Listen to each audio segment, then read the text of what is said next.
Hey everyone, welcome back to A Christian Woman's Journey. I just wanted to take a moment to chat a little bit and to talk a little bit about a topic that I've seen coming up on biblical womanhood social media and on pages that oppose those biblical womanhood social media. There's been a lot of talk about something that used to be common knowledge years ago, and that's a wife's obedience to her husband. So there's been a lot of challenge to the notion, for example, that your husband has the right to tell you what to cook for dinner, say, for example, or how to cook it, or when to serve it, or that your husband has the right, for example, to tell you what to wear, or how to wear your hair, or your makeup, or not to wear makeup at all, or et cetera, et cetera, et cetera. Does your husband really have the right to tell you what to do? So first of all, let me back it up biblically, because that's first, and that's really all we need. This is backed up biblically in numerous locations. I'll just give you one example here, is in Titus 2, that older women are told to instruct the younger women to be obedient to their own husbands. Okay, and quite frankly, that's enough for me. We should just do it. Again, it used to be common knowledge years ago. But I want to just address a little bit more about what I think happens when a woman is not obedient to her husband. Because I think a lot of women out there, a lot of wives, don't seem to really appreciate how destructive it is when they're not obedient. Okay, so let's take, for example, let's say you have a husband and he goes out to work. He works hard all day. That's kind of unseen by us, right? But we have to stop and think that he's worked so hard for the family all day. He comes home exhausted. He's listened to his boss all day. Probably, we as women, as wives, we don't like to admit that our husbands were probably disrespected half the day. We don't even know what he's faced half the time out there in the world. We've been safe in the home, keeping the home a safe haven, right? So what does your husband need when he comes home? He needs that safe haven that we've created, the home. He needs a loving wife and family. So can you imagine if as a husband, you've worked so hard all day, you've come home, you're exhausted, you just want your home and your family, and you come home and you sit down to a meal that your wife has prepared that you don't even like. She made it because she likes it, or the kids like it, or whatever. It's not something you liked or wanted. Now you're disrespected on top of having been disrespected out there in the world all day, okay? So let's say she makes a food that you like, but doesn't even bother to think about, instead of boiling the chicken, maybe your favorite recipe is to have it baked. But she doesn't take that into consideration. She may put a meal in front of you, but she hasn't made it how you really like it. You'd find a great comfort as a husband in having not only a meal that you like, but made the way that you like it, okay, that you're going to enjoy, that's going to show the love, care, and concern and respect for you in the home. Okay? Some women balk at having, why do I got to have it ready when he tells me to have it? Well, you know what? Your husband might be hungry when he first comes in. Or maybe he might be like my husband. When he first comes in, he wants to sit down and relax for about a half an hour and then he wants to eat.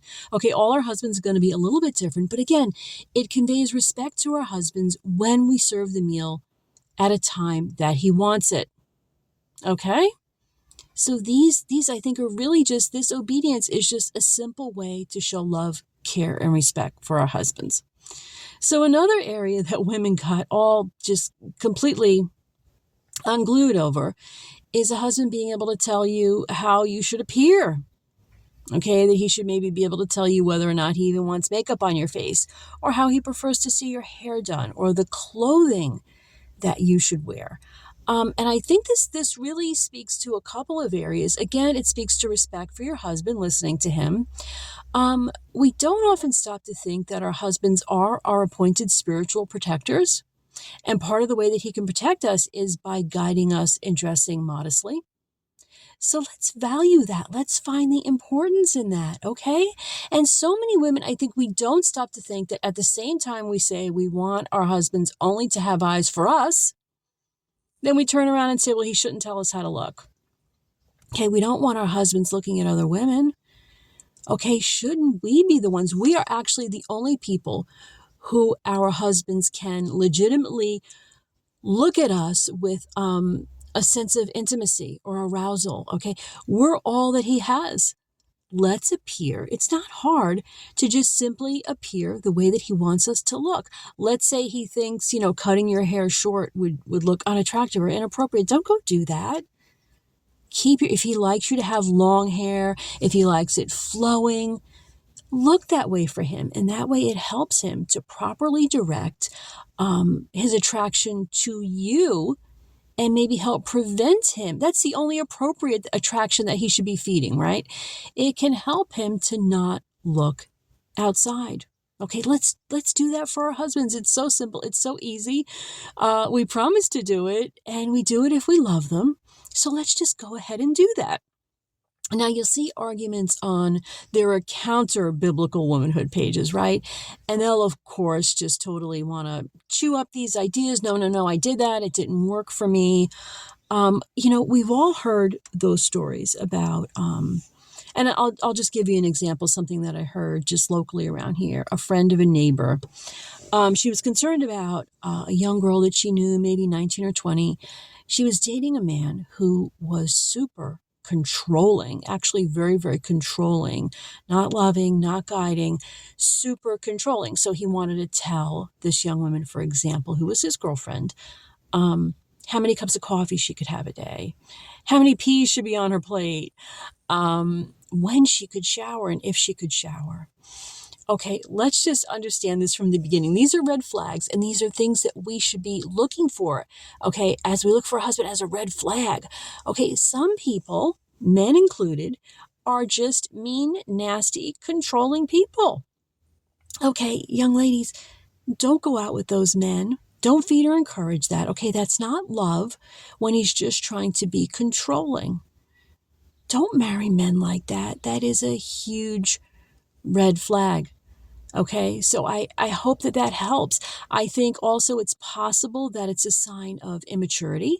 A lot of men know that once they get older and they marry and their husbands, they're going to have to lead a family and they're going to have to be really excellent, rock solid leaders. Okay, I think for some men, they will early on at least have kind of an immature or mistaken sense of leadership where they think telling you how many cups of coffee, let's say, for example, to drink a day, something that just doesn't matter at all in the overall scheme of things, they think that that's leadership. And I think it's a sign, it could be a sign of a lot of different things, but at the very best, it's a sign of an immature sense of leadership. Okay, he doesn't really realize that when he gets married and he's trying to actually run this enterprise called a family, all to the glory of God, when he's trying to do that with a wife and children, he's going to be frying some really, really, really big fish. He should not have the time, energy, or inclination to tell you how many peas to eat. So early on, this is a very, very red flag. So young ladies, please avoid men like that.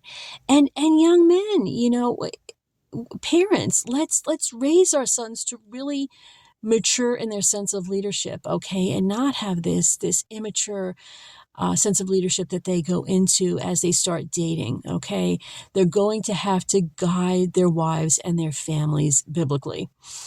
Okay, so I think that's all I wanted to say. I think that's about covers it. I'm going to head inside. I just dropped off my daughter. I'm going to head inside. We'll have some breakfast. And yesterday, or actually, today's Tuesday, right? Okay, so over this weekend, we were in the garden a little bit, just a lot of exciting little things happening and cropping up. Spring is just upon us, right? So everything's just starting to kind of wake up a little bit in the garden. We're doing some planting. So on to the end of this video. If you're interested, I'm going to tag on just some things that we did in the garden this weekend. Okay, until next time, guys, love and light. To God be the glory. I will see you again really soon. Bye-bye now. I'm going to put these out for a few hours a day. These are the melons and eggplants just to start them hardening off.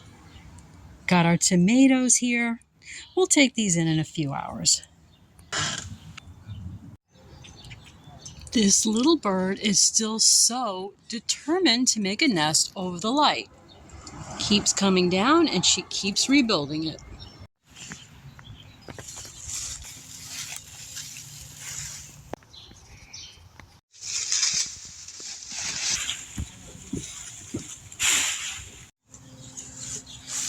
So much to my delight, looking at the fig tree, we actually have some buds. Just look at this greenery. It is a great sign that our fig tree survived the winter. Getting ready to plant the green beans. This is our Montana giant garlic, which has been growing like crazy.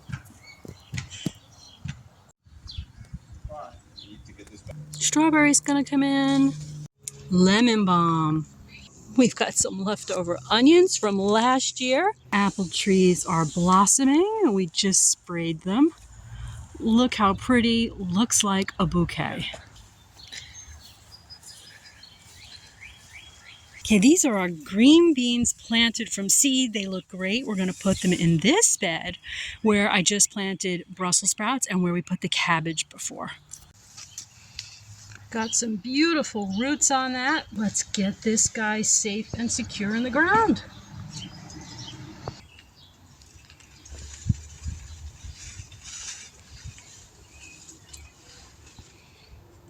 Okay, that's good.